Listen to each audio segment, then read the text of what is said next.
Thank So you. one of the things is that in that particular, if you can scoot back to that, if you notice that there is an engine-driven chiller on that project, if you go back to the energy conservation measures, This one, the table, yeah.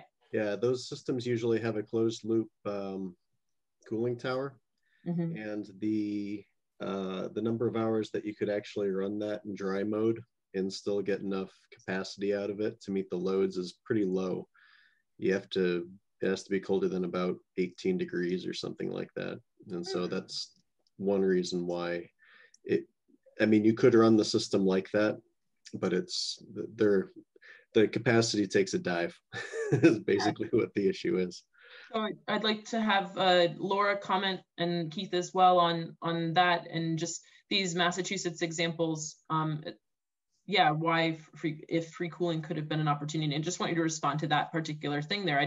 That's interesting to learn. 18 degrees is low, but Massachusetts these days doesn't have as many hours below that temperature as we used to. Yeah, as Eric said, the possibility for savings is now with the gas-driven chiller, there's other things that you're doing within the energy side of it. So there's other combinations of energy flow that also have to come into consideration. And so the direct modeling of it has to take all those into consideration. So.